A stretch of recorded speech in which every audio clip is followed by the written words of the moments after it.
Hello and welcome, ladies and gentlemen. This is the Iblis Manifestations podcast.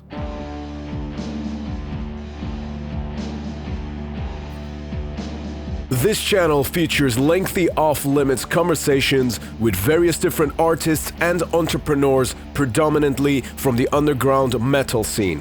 We take deep dives into the topics of life, music, spirituality, and take insight from a variety of thought-provoking perspectives from personalities who you don't often hear from in a mainstream settings. I am your host, Cheyenne, and I was originally born and raised in Iran and currently reside in the UK. I am the frontman and founding member of the black death metal band TRIVAX, who have been active since 2009. The band originally started in the Islamic Republic of Iran, where such type of music is banned as well as a punishable offense. You can check the band's pages for any updates on tour dates as well as new music. I am also a personal trainer and an online fitness coach who specializes in people achieving the best versions of themselves physically and mentally. Having been someone who was once extremely out of shape and overweight, I find it to be my duty to be able to pass on the information and knowledge which I've gained to help others achieve the same transformation. The Iblis Manifestations podcast also features a variety of solo episodes where I discuss personal experiences and anecdotes in a very candid fashion, covering everything from mental health, spirituality, philosophy, and even paranormal experiences. This is the Iblis Manifestations podcast. To support it, be sure to subscribe to the channel and visit the link in the descriptions. It's great talking to you, Cheyenne, really. And best of luck to your endeavors with this podcast. I think it's a great initiative. You're my favorite person to talk to for interviews and stuff. So I love what you're espousing out here. I love the knowledge and the perspectives that you're curating through this, and I'm just so honored to be a part of it. Thank you.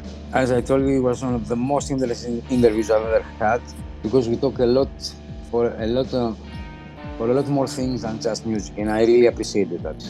I respect you deeply, and it's an honor to be here. And friends, remember as always, better to die on your feet than to live on your knees.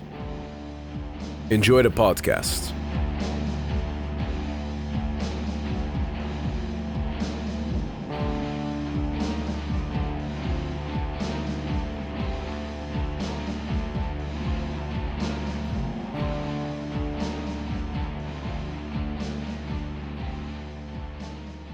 Man. I think the last one I really watched was the one where it was Hulk Hogan versus the Ultimate Warrior. Right, that was WrestleMania 7 or 8, I think. I can't remember which one it was.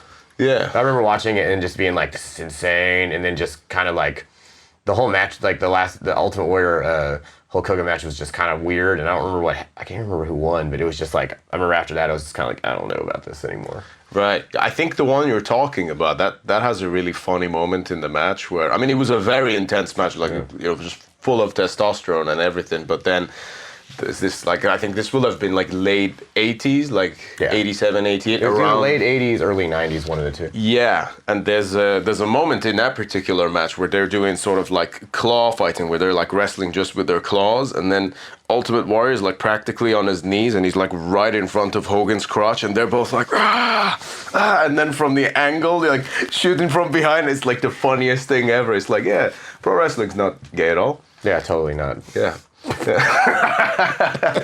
Yeah, Rogan had a really good bit about that, where he was like, there's nothing wrong with being gay, and there's nothing wrong with being a pro wrestling fan. Yeah. But you can't tell me that two guys in spandex in the middle of a ring, like wrestling each other and grabbing each other and stuff, is not gay, I thought that's pretty funny, when you think about some of that stuff. There's like compilations you can watch on YouTube. It's quite funny. Anyway, yeah, this is already rolling, man. Right, so, cool. Christian, awesome having you back on the podcast. Thanks, man. Yeah, it's been really nice hanging out. That was been great. I was really glad that this worked out this year. Yeah, I think so too. So we're kind of on the last day of the festival, so I figured what we can touch upon is just a little bit of a recap of the festival itself and how it's gone and stuff. So I know you came here, was it last year as well? I think this is my fourth one. Fourth one? Oh, okay, sure. And well, how did you find it?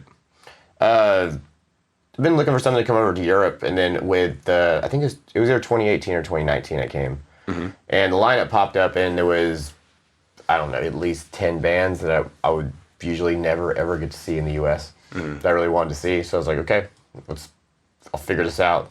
Yeah. No, that's just great. I think the lineup this year. I said this in sort of like a short video that I made for it. And I was like, normally when I do a festival like this and I do the coverage for it, I say, oh yeah, so the highlights were so-and-so bands for so-and-so reason. This year, it's just like every single minute of it has been a fucking highlight, you know? Every year at this, especially because you get like the bigger bands, like, you know, you get stuff like Watain, which is like their set was insane. Yep. But you get some of those where like I've seen Watain before, or like you know, like Mayhem doing special sets.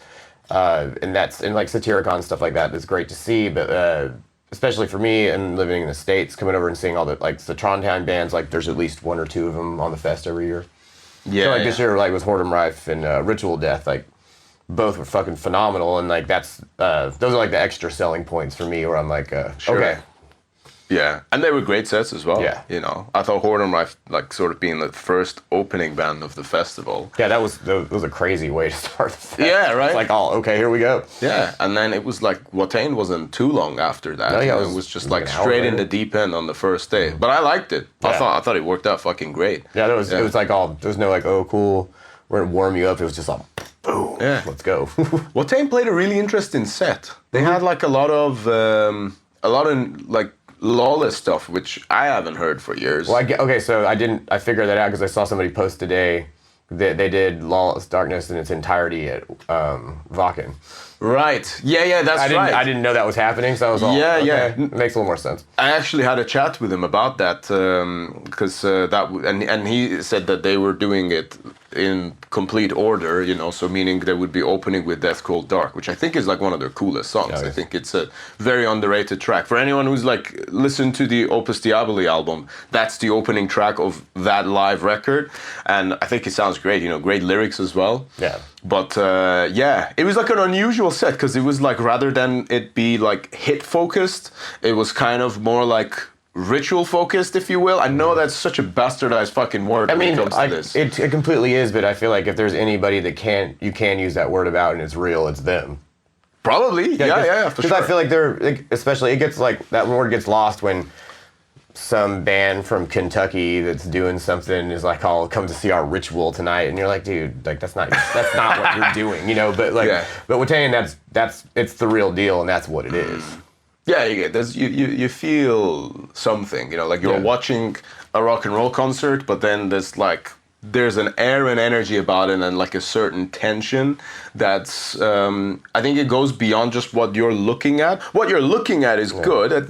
That's wonderful, you know, and from just, if you really want to strip it down to the mundane level from an entertainment perspective, I think it's awesome. You can see how that would be successful, but then it's kind of like maybe a little bit more to it than that, you know? I mean, I feel like at this point, their shows have always been that way, but I feel like it's a full like spiritual experience and it starts I feel like it almost starts before they start playing, and it continues to be there after they've walked off stage. Yeah. And speaking of which, did you catch Cult of Fire at all? I did catch Cult of Fire. Oh man, what did you think of that? Because I feel like, especially with their live show, it's like different than I've never seen anybody do anything like that. Yeah. I mean, they have like also obviously all the Hindu props and just other things, and like the ritual thing on the set. But even having the guitar players like Indian style on platforms and with him in the middle and everything, it's like it was really cool. Absolutely. I wanted to see them live for a while. Yeah. Well, I have seen them before, but there's something about just seeing them this time around. I was like, ooh. Well, I think their sets have changed over the years. Yeah, like everybody else, but like yeah. dramatically changed. You know? Yeah, but the actual like setup on stage, you know, because I think they just had a little bit more going on. Maybe it's because last time I saw them was in London, and London are always so fucking anal about anything to do with fire and stuff like that for a show, unless it's really big and there's a lot of funding and bullshit paperwork. Some and clubs things like that. Clubs get really weird. Even like it depends. It's club by club, I think, sometimes, or who's working, but. Even having a candle lit in some clubs is like a big no-no. Well, yeah, exactly. I mean, on one hand, I get it, because some bands are reckless, you know, like we did have that really tragic incident was it Romania some years ago? Do you remember about this? I don't know, in the U.S. it was a Great White show, like in New York, I think, or something like that at least set it off over there. All right, okay. Or, at home, like where, before that, I mean, I feel like in the late 90s and stuff like that, it was all just kind of, lawless. Yeah, whatever goes. Make your own pyro, do something else. No one really thought about it. You've seen that one, I think, Rammstein gig from like 95, 96, with that whole fucking thing on the ceiling that's on fire just drops in the middle. It's like, oops. Because before, that stuff, I feel like, I've seen some shows like with pyro, like back in the day in wood venues where I was a little skeptical, maybe watching the show from somewhere close to an exit that I knew. Yeah. Just in case. But, I feel like nothing really ever happened forever. But then, all it takes is one thing, and that's, I can't even imagine. Yeah, man. Yeah. Absolutely. So, bringing the attention a little bit to what you guys have got going on as well. Obviously, the last time you came on the podcast was before your last record came out with Necrofire, which was cool. Thank you for sending me the previews for that. It's really, really cool seeing how well the album has actually done and how well the band is doing now. I mean, you guys are in the US. I think you have completely demolished it. Since the record came out, everything's been going really well. Especially they did the Decibel tour in the beginning of the year, and it was a month long, and it was it was a tour with other black metal bands and like stuff like very similar to it, and it was like it really, I feel like it really let me do what I want to do. Like, when you repetitively, especially play and stuff, like the more you play, the more you figure anything out anyways. But actually, being in that setting with other bands that are like-minded, I feel like, it really helped the band come together, like, all around. Like, on that, just kind of like how we are as a live show. Yeah. I mean, everything that I've seen, so, of course, sadly, we're yet to see you over here in Europe properly. Sometime. But that time is coming, I'm sure. And from everything that I've seen, I mean, the energy seems to have picked up. And I think when you're in a band as well, there's one thing if you've got the idea for how this should sound and the riffs, and the concept of it. But there's another angle to it that when you're performing together and you're getting those reps in, you become familiar with each other's body language. I spoke to the guys from Iblis about this as well, because I think they've only been like a live band for like 5 or 6 years or so. And, and those are difficult songs to try and get into, but then it's kind of like the more you play together as a band, the more you travel together, the more time you spend together. There's like that chemistry that builds up that when you watch the show, you feel this excitement that's kind of getting channeled through the music where everyone really fucking means it. Well, the difference on some of that stuff when a band is a band, and like when the chemistry of the band hits and you watching them perform, it's a lot different than having other people perform songs or, and there's nothing wrong with that either. There's just a different kind of magic that happens when you're with people and you guys are all on the same wavelength and it all hits. Like, I mean, that's when you watch bands and you're like, whoa, what the fuck was that? Damn. Yeah, for sure. You can't fake or do anything to make that happen. It's something that just happens on its own, and when it does, it's really special. 100%. I think it's one of those things, when you're first learning even how to play guitars, like you'd never think about that, but there's a reason why some bands, despite, let's say, the simplicity of their music. I'll make an example of, let's say, a band like Chromax, for example.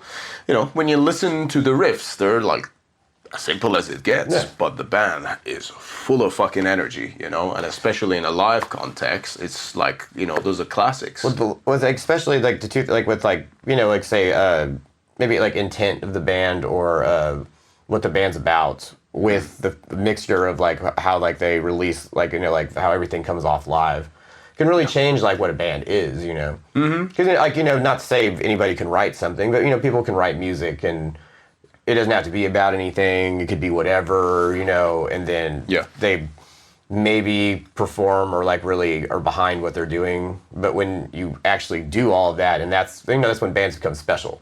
Like in punk world, I mean, there's punk bands, like a lot of punk stuff is similar. And the bands that are good stand out so much. Very true. It's because, you know, it's like who you are, and, you know, your personality is how that comes out. Like, you know, I don't know, like, you know, interceded, just kind of like maybe stuff you got regressed, you got to let go. You know, all that stuff comes out. And when you're somebody, when it comes out, and you're, you know, and you're somebody different, and you're like, and stuff happens, that's why I feel like it really sets apart. When stuff's, you know, simpler. Like, not saying that like any, like, you know, those bands, Cro-Mags to Blitz or whoever, doesn't sound the same. But there's a certain thing when it comes off, like it's the music with who's doing it. Yeah, so perfectly put. What I mean by that, to be more direct, is that, you know, like, let's say if you were to break down the music and put it on like a note sheet, and you're like read it off of that, you know, there are a lot of similarities, but like you said, it's that attitude and the style that stands out so much. You know, I can't remember if this was a Johnny Cash quote or something, you know, where it was something. I'm paraphrasing here, but it was something to the effect of, you know, the music that you hear is 50% musicianship, and then the other 50% is the attitude of the motherfucker who's playing it. I don't know the quote, but yes, 100%. Yeah, absolutely. Yeah. The perfect example of it also, I could say Tom G. Warrior. Yeah. You know, because I know you had those guys at your festival at Hell's Heroes, and he's one, and you know, he'll play single note riffs on Monotheist, and it's the meanest, fucking most aggressive thing you've ever heard. And that's that, I guess, the high degree of contempt, perhaps, that's just like, you know, like channeled into the music, and that's what makes it so cool. No, 100%. Because that stuff, especially, because it's a little bit, you see it easier, like in vocals, like, you know, you see me or you live and stuff's happening, people are like, okay. Yeah. But when you can do it through your guitar, like that's when it's, you know, that's really something, it shines. I mean, like somebody's quote, you know, it's not the guitar, it's the player, you know, and it 100% is. Yes, exactly. Well, when he was on the podcast, he said something that's actually really stuck with me since, and it was that heavy metal is originally an attitude. You know, and I think that's so fucking true when you think about it. You know, it's like, it's more than just the style of music that you play, but it's an attitude. You know, it comes from your guts, it comes from your balls, you know, and you gotta feel it. And that's why I think that, you know, you and I, we could, because I think we're very like-minded when it comes to observing music, just based on the conversations we've had the last few days. We very much are. Yeah, absolutely. And I think that part of it is like, you know, you could watch a band and someone asks you, oh, so what do you think of them? And then it's kind of like, you know? But then it's like, well, what do you think it is? And it's impossible to put your finger on it, but it's just something that you want to feel, you know, it's that fire that like hits you in the chest. And I think that's what we were talking about right now. That fire is when, like, the difference between me and you watching a band, we're like, that was cool. Yeah. And then when we walk out going, I don't really know if I have much to say right now. I need a second to take this in. Like, it was, you know, that fire makes the things, that makes it special, and makes it like somebody like me and you have seen a lot of bands play and stuff where we're impressed. Like holy fuck, what was that? Yeah. And it also is not something that happens often. You know, I was talking to Sully yesterday, and I'm like, it's becoming increasingly more difficult for me to get impressed by bands because I've seen so fucking many of them at this point, you know. And by the way, that's not a problem. I feel privileged to see one concert. When I came from Iran, I had the dream of just seeing one single show, you know. And the first one I ever saw was Dimmu Borgir in Birmingham, and that to me was like, holy shit, I can't believe this is actually happening, you know.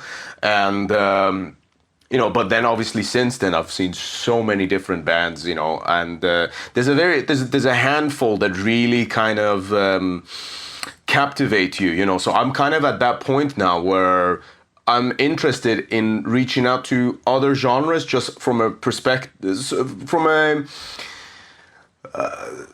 a spectator point of view, just to see how they're captivating that energy, you know, whether it's like hardcore or even like hip hop, or like, I know there's like some Brazilian stuff happening that's not metal at all, but it's just as heavy, you know. There's a lot of there's a lot of world music that like certain artists have really taken off, and like I want to go, I don't have any examples because I don't really listen. That's like one of the few things I don't listen to, but I want to see, like experiencing shows like that is special. Because I mean, it's real easy for me or you to go to like a punk show or a hardcore show. We're like, this is great. Yeah. I mean, it's very similar to everything like we like, or actually we do like. Sure. So, but you know, something like a hip hop show or like something crazy world music, things like that. It's a whole nother experience, and watching them like go to town and people connecting to it is a different thing. Absolutely, yeah. Did you ever hear that punk band that's, I think, really coming up in the US now? I think they're called Conservative Military Image. Yeah, I haven't seen them yet, but all the video. I have a couple friends that know them, and I've seen them a bunch on the East Coast or played with them, and like I want to see it. The shows look good. That looks really fucking cool. You know, it's kind of the same when Daughters were coming out as well. You know, because they had this. Did you ever listen much to that? Don wasn't really into Daughters. I knew one of the dudes, but like it was, you know, it's like I mean, no, it's just not my thing. Yeah, that's fair enough, but. If you watch like live clips of them, you know, the way they interacted with the audience, I thought was very, very powerful, because it kind of had that like super like high testosterone, aggressive, in your face, but also everyone kind of getting in together, you know. I've realized what makes a good live show is to perhaps invoke a sense of hooliganism in the audience, you know? I mean, I feel like a lot of musicians always talk about, especially if you hear like all the old rock guys, and it's like, you know, like crowd gives you stuff and you give it back and stuff like that. But if the crowd really takes ownership of like the show and is like sitting there just going crazy, I mean, like at least I think I start seeing that, and then I start feeling it, and then the show is just over the top. Yeah, absolutely, man. I mean, it's hard sometimes if you're just. I mean, it's not going to change my show, but you know, like because it's just like I don't even know, because it's one of those, you know, you're just in the moment and stuff's happening. But you know, like if everyone was just staring at you, like you know, like if you take a sec to think about it, it'll get in your head. Yeah. No, you can't do that. When I had John from Incantation on the podcast a little while ago, we were talking about that, you know, and it's kind of like when you see that, you know, it might piss you off for a second, but that's just going to make you push him even harder, you know? So rather than question yourself, look, is there something wrong with what I'm doing? It's like, no, fuck you. You know, there's something wrong with you, and I'm going to fix it. Yeah. You know? Yeah. That's great. So I'm looking forward to seeing Necrofire coming over at some point, man. I mean, what are your guys' plans? Because the album's been out for what, like a year and a half now? Yeah, like about almost a year and a half. Yeah. We're going out with Goat Horn and Vitriol in September. Oh yes. When I get back, and then I think we've been working on a lot of new songs. I think we might go in the studio and record another record in maybe the end of the year or something. That would be exciting. Yeah. And do you have like a label in mind for that at all? We're still we're still on Season to Miss, so okay. The next record going to be on that for sure. But that seems to be a collaboration that's worked out really well. Yeah, like Season to Miss has been treating us really well. Like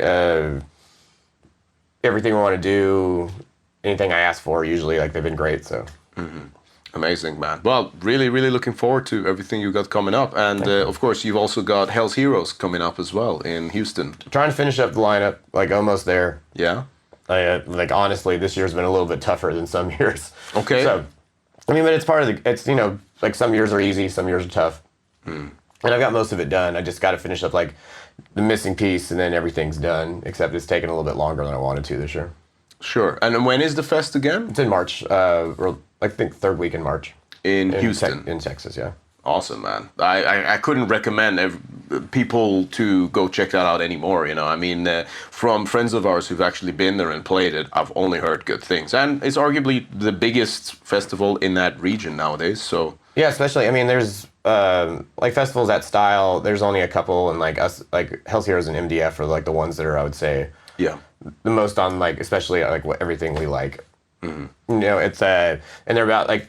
MDF's been going for a very long time, and it's a great festival. Like, Hell's Heroes is a little more, I think, like, traditional metal based and black metal based. Like, and it's starting to sneak in more black metal because I wanted to. But MDF's like, you know, like strong death and grind, and has like, you know, like maybe like one or two heavy metal or something. You know, it has it adds some other stuff in there, but I say like death and grind and a little bit of black metal are like their core kind of things. Yeah, they've had some very cool bands. You know, very sort of.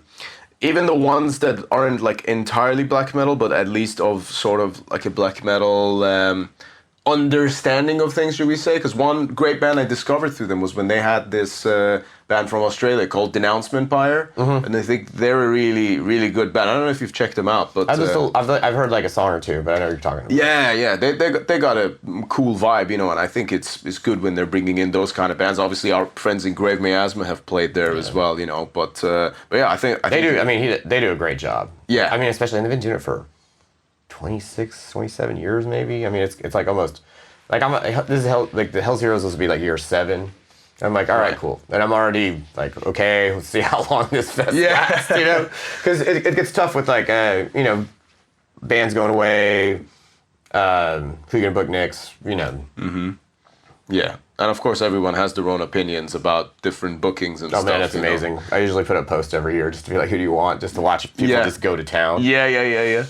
Exactly. Well, awesome, man. Really excited to see what you've got coming up. And very shortly, we've got Vemod. And I think later tonight, we're going to see a pretty cool Bathory tribute. I'm really excited about that. Yeah. What song would you be hoping to hear live? I forget the name of the song. It's, I think we talked about this earlier this week. It's like that slow, like it's like it was originally on that, it's like that slow jam that's on the demo they did with, that demo that got released with Venom? That little old split. Oh, yes. Yeah, I know the one. I forgot about that. I don't want to say Satanist, but I can't remember exactly what the name of the song was. Yeah. But that song is just like, I mean, it's just like, it's so good, and it just keeps like just going with that over, like just like a kind of just like, it's like the Bathory that's like, it's got a little bit of like the chant keyboard thing going, and it's just like heavy metal, but not, and it just Yeah. No, I know exactly. Yeah. I'm sure someone in the comments will be correcting us on that. Yes, they'll be like, you idiots, you didn't fucking know that song off the top of your head. I'm like, yes. Well, I found out recently, obviously it'll all be out by the time this goes live, but I found out that they're doing Total Destruction. Oh. Yeah. That's like one of my favorite Bathory. I'm curious, like, because I didn't even ask, like, like we have a friend doing it, it's part of it, and I'm like this. I want to know anything. Just like yeah, you told me it's a good one. Yeah, but like because I don't know if I should spoil it for you now. I don't know. Well, like there's like so many pieces of it. It's like I didn't want to get like the whole, like a couple things is cool, but just by watching that unfold is like a good treat in itself. Yeah. Well, I'll tell you off camera. Okay. Yeah. But yeah, man, Christian, thank you so much for coming on the podcast again, man. I'm sure we'll do this again at some point. And let's go have some fucking fun in Bergen for the last night. All right. Yeah. And thank you to everyone for tuning in. See you later.